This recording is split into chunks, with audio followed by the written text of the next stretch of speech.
China का नक्शा याद करिए, इधर है पाकिस्तान, इधर नॉर्थ कोरिया। वो झूला झूल रहा, north Korea Pakistan, north Korea Pakistan, north Korea Pakistan, बाकी खत्म। और इन्होंने कहा बदलाव आया। तो मैं यह भी बताना चाहता हूं, जब हमारी सरकार नहीं थी, मैं आपसे पूछता हूं 2014 से पहले देश का कौन सा ऐसा क्षेत्र था धमाके नहीं होते थे? आतंकवादी हमले, चंडीगढ़ में धमाके, दिल्ली में धमाके, बंबई में धमाके, पुणे, नासिक, लखनऊ, फैजाबाद, गुवाहाटी, हैदराबाद, चेन्नई, बेंगलुरु, कौन सी ऐसी जगह थी? चलती ट्रेन में धमाके, चलती बस में धमाके, पार्क पे जाइए तो लिखा रहता था छूना नहीं धमाका हो सकता, बस अड्डे पे जाइए, रेलवे स्टेशन पे जाइए धमाका हो सकता। और उसके बाद 26/11 के हमले के 9 महीने बाद शर्म एल शेख में पाकिस्तान से ज्वाइंट डिक्लेरेशन करते हैं, जिसमें बलूचिस्तान भी हिस्सा होता है। यानी हम मान लेते हैं कि हम उसमें इन्वॉल्व हैं, और क्या कहते हैं? आतंकवाद की घटना से शांति वार्ता प्रभावित नहीं होगी। यह शर्म एल शेख जुलाई 2009 9 महीने के बाद का डिक्लेरेशन है 26/11 के। और हमने क्या कहा? मोदी जी ने कहा आतंकवाद और वार्ता साथ साथ नहीं होगी। और उससे यह बदलाव आया। और हमने हासिल क्या किया? हमने हासिल वो किया जो सन 71 के समय में भी आपको सुनने में नहीं मिला होगा। यह पाकिस्तान की पार्लियामेंट में पाकिस्तान के सांसद ने कहा, पाकिस्तान के विदेश मंत्री और आर्मी चीफ का कोट करते हुए कि शाह महमूद कुरैशी साहब, देन फॉरेन मिनिस्टर, आए, आर्मी चीफ आए, उनके पैर कांप रहे थे। उन्होंने कहा शाम तक अभिनंदन को वापस कर दो वरना हिंदुस्तान अटैक कर देगा। ये पैर कांपते तो किसी ने भी नहीं सुने थे। और इन्होंने कहा भारत का भूगोल बदला था। कांग्रेस पार्टी ने अपना प्रस्ताव पारित करके भारत के 3 टुकड़े हुए थे, मतलब उस समय 2 ही टुकड़े थे। ये एआईसीसी के रेजोल्यूशन में पास हुआ। और मैं ईमानदारी की बात मानता हूं, नई इकोनॉमिक पॉलिसी मैं मानता हूं कांग्रेस सरकार ने शुरू की, और वो एक अच्छा कदम था, मैं ईमानदारी से कह रहा हूं, जिससे देश आगे बढ़ा। मगर उस निर्णय लेने वाले प्रधानमंत्री नरसिम्हा राव जी की मृत्यु के बाद उनको एआईसीसी में उनका शव तक नहीं रखा गया। और तीसरी बात अंत में कह दूं, इन्होंने बात कही जय जवान जय किसान। बिल्कुल, लाल बहादुर शास्त्री जी ने शानदार काम किया। भारत का न्यूक्लियर प्रोग्राम एक साथ शुरू हुआ। और यह भी मैं कहना चाहता हूं, इसे सिर्फ संयोग माने या कोई रहस्य था कि लाल बहादुर शास्त्री जी और भारत के न्यूक्लियर प्रोग्राम के जनक होमी जहांगीर भाभा दोनों की मृत्यु 15 दिन के अंदर हो गई, और रहस्यमय तरीके से, और दोनों में से किसी चीज की जांच नहीं हुई। तो इसलिए मैं कहना चाहता हूं, हमने जो परिवर्तन किए हैं वो गुणात्मक परिवर्तन है। अब भारत एक समृद्धशाली, मजबूत, स्वाभिमानी, गौरवशाली राष्ट्र है, जिसमें इतना वित्तीय भर का भी विदेशी प्रभाव नहीं। पहली बात तो व्हाट्सएप यूनिवर्सिटी का कमाल देखिए साहब, असेंबली होती है, वैल्यू एडिशन निगेटिव हो जाता है। अरे भैया, ऐसा कहीं होता है? अगर कहीं पर कोई आपको असेंबल करने को देता है तो अपना प्रोडक्ट देते तो आप उस पर सर्विस चार्ज लेकर ही बेचेंगे। $1 बिलियन का हम लोगों ने एप्पल के फोन एक्सपोर्ट किए हैं असेंबल करके ही। 25% आईफोन 14 भारत में बने हैं। इसे कहते हैं व्हाट्सएप यूनिवर्सिटी या राहुल गांधी यूनिवर्सिटी, आप जो भी समझ लीजिए। अब दूसरी बात मैं कहना चाहता हूं, दूसरी, अरे भाई आपने आप लोग हैं भाई। हमने आतंकवाद की इतनी घटनाएं उत्तर से दक्षिण तक बता दी। अब दक्षिण कश्मीर के 4 जिलों में रह गया है, वो दिखाई नहीं पड़ा, उसके लिए इनको आंकड़े चाहिए। पर मैं कह सकता हूं, हमारी सरकार के किसी नेता ने आतंकवादियों के लिए आंसू नहीं बहाए। हम ये कह सकते हैं, हमारे किसी नेता ने आतंकवादियों के लिए पलक पावड़े नहीं बिछाए। संसद भवन पे हमला हुआ, जिन जाबाजों ने अपनी जान दे दी, उन्होंने, उनके परिवारों ने मेडल लौटा दिए। चूंकि अफजल गुरु को 7 साल तक सर्वोच्च न्यायालय से निर्णय होने के बाद फांसी नहीं दी रही थी, परंतु सोनिया जी की आंख में आंसू नहीं आए। बटाला हाउस के एनकाउंटर के आरोपियों के लिए आंसू आए। हमने किसी जाकिर नायक को शांति का मसीहा कहने वाले, इशरत जहां को बेटी कहने वाले, अफजल को हालात का मारा कहने वाले, हाफिज को साहब कहने वाले, ओसामा को जी कहने वाले, बुरहान वानी को भटका नौजवान कहने वाले आतंकवाद पे भाषण दे रहे हैं। इसलिए अब महिला की बात करता हूं, बिल्किस बानो की बात ये कर रहे हैं। 14 साल वो लोग जेल रख के आए, मुस्लिम थी इसलिए बोला। इसी पश्चिमी उत्तर प्रदेश में एक मुस्लिम महिला थी इमराना, जिसके साथ उसके ससुर ने बलात्कार किया, और मौलवी ने फतवा दे दिया कि अब आज से वो अपने ससुर की पत्नी और पति की मां हो गई। और जलवाए जलाल से वो मौलवी साहब विद्यमान थे, चू नहीं बोला। ये इनका महिलाओं के प्रति सम्मान था। हमारे यहां किसी ने नैना साहनी को तंदूर में जलाया, छोड़िए वो सब आरोप प्रत्यारोप। मैं तो 100 बात की बात कहना चाहता हूं, वो कहां गए उन लोगों का सम्मान करते थे जिन्होंने कश्मीर वैली में लिखा, छोड़ के चले जाओ हिंदुओं से और अपनी बेटियों को छोड़ जाओ। वो गिरजा टिक्कू जिसके साथ सामूहिक बलात्कार के बाद आरे से काट दी गई और चू नहीं निकला किसी के मुंह से।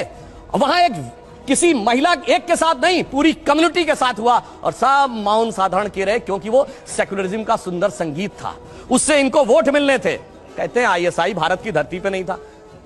मैडम, आपकी सरकार के समय में रिपोर्टें हैं आईएसआई के कितने मॉड्यूल्स काम कर रहे थे, और जो आप बता रही हैं वो कहानी तो बहुत पुरानी हो गई। उसके बाद तो जो ठुकाई हुई कहां, उरी में, जो कुछ हुआ बालाकोट में, उसके बाद Imran Khan as prime minister of Pakistan बोले पाकिस्तान की नेशनल असेंबली में, जो हिंदुस्तान ने किया है बालाकोट में उससे ज्यादा कुछ खौफनाक ये लोग करना चाह रहे हैं। आप ये सोचिए, आप शांति के कबूतर उड़ाते थे और हमने बाज उड़ाए हैं गुरु गोविंद सिंह जी की तरह। और आपने लास्ट में कहा शायद देश 1947 में, 2014 में नहीं, आप 47 से मानते हैं, ये राष्ट्र सनातन है, चिरंतन है, 1947 में पैदा हुआ नहीं है। इसीलिए इस राष्ट्र को कोई अपने को फादर कहने लगता है, कोई क्रिएटर कहने लगता है, कोई राष्ट्र का निर्माता कहने लगता है। ये राष्ट्र वो है। अब लास्ट में एक बात कहता हूं, कर्नाटक बात कही, बिल्कुल अच्छी बात है, पर मैं पूछना चाहता हूं, कर्नाटक में चुनाव परिणाम आए, हम हारे और ये जीते, पर पूछना चाहता हूं, राहुल गांधी जी ने जाकर कहा था कि इंडिया में डेमोक्रेसी ऑलमोस्ट खत्म हो गई है, सारे संस्थान अब काम नहीं कर पा रहे हैं। तो मैं पूछना चाहता हूं, 2 सुप्रीम कोर्ट के जजमेंट आए जो आपने कहा आपके पक्ष में आए, उसके बाद अब इलेक्शन कमीशन सही है कि नहीं, ईवीएम सही है कि नहीं, आप डेमोक्रेसी से जीते हैं कि नहीं कर्नाटक में? मेरा मानना है कि अगर हम ईमानदारी से स्वीकार करते हैं कर्नाटक में हारे हैं, कांग्रेस को ईमानदारी से क्षमा मांगनी चाहिए कि आगे से हम अपने राजनीतिक हित के लिए विदेश की धरती से जाकर कभी इस देश को बदनाम करने की कोशिश नहीं करेंगे। और पुनः मैं कहना चाहता हूं, आज मैं विनम्रता से और चुनौती से पूछता हूं, G7 कंट्रीज और G20 कंट्रीज में एक देश बताएं जहां महंगाई की दर हमसे ज्यादा हो और विकास की दर हमसे कम हो। हम दुनिया में सबसे बेहतर स्थिति। अब आता हूं गलवान पे। गलवान में हमारे 20 सैनिक बलिदान हुए हैंड टू हैंड फाइट में। देखिए चीन पे इनको कितना भरोसा है। आप प्रैक्टिकली सोचिए, गोली नहीं चली, हाथ की लड़ाई में 20 लोग मारे गए, उधर से एक को घायल नहीं हुआ। यह होती है व्हाट्सएप यूनिवर्सिटी या राहुल गांधी से प्रेरित बुद्धि। ऐसा हो सकता है क्या? इंटरनेशनल मीडिया ने बताया कि 60 के करीब उनके सैनिक मारे गए, उसने एक घायल की भी सूची नहीं जारी की, पर चाइना के डाटा पे भरोसा है और भारत की सेना पे भरोसा नहीं है। और अगर मैं पूछूं, जो हमारे जवान वहां बलिदान हुए थे वो किस रेजिमेंट के थे पता है आपको? बिहार रेजिमेंट। बिहार रेजिमेंट का युद्ध उद्घोष जानते क्या है? बहुत घनघोर सांप्रदायिक लगेगा आपको। बिहार रेजिमेंट का युद्ध उद्घोष है बजरंग बली की जय, मगर वो इनको लगता है सांप्रदायिक।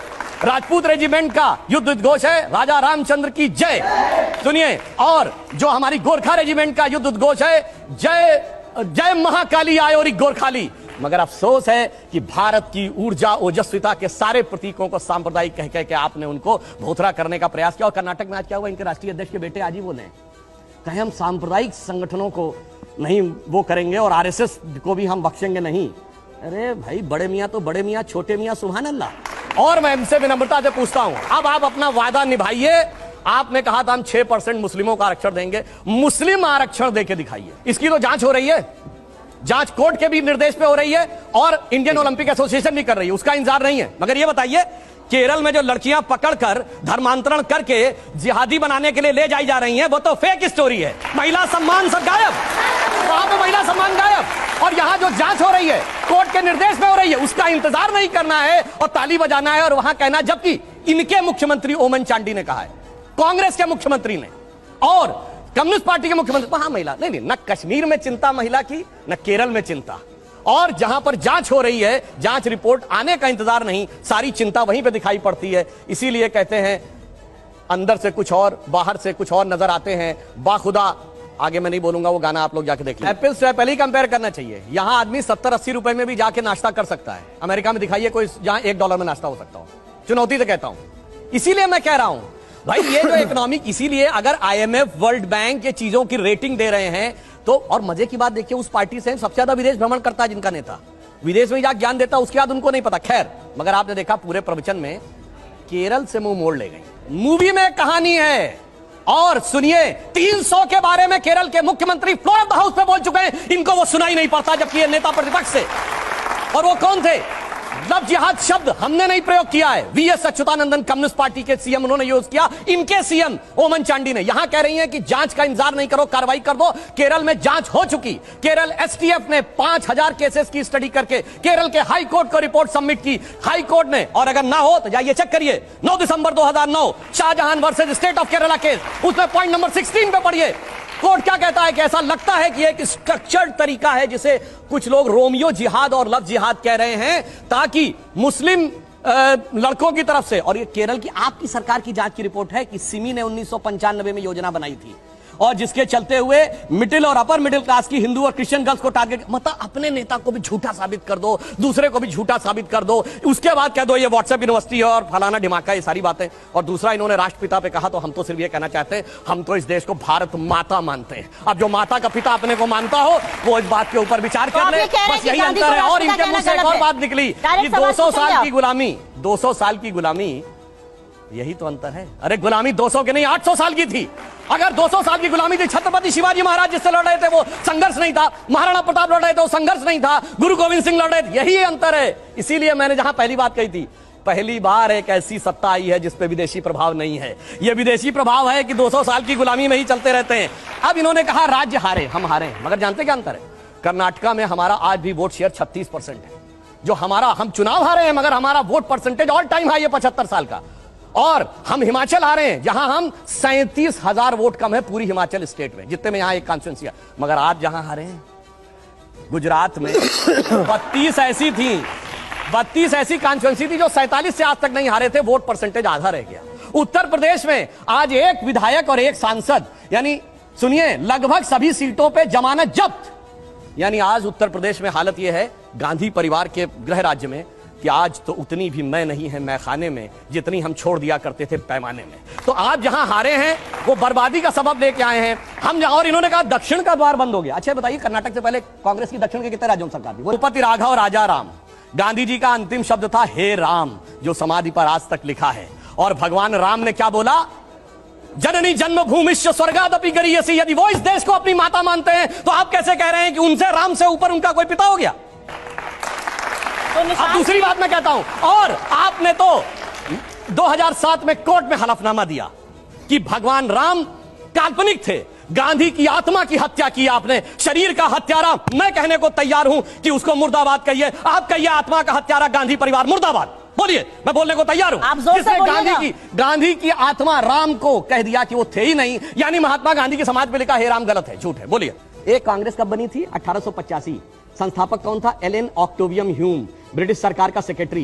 पहले अध्यक्ष कौन थे? विमेश चंद बनर्जी, जाके इंग्लैंड में बस गए।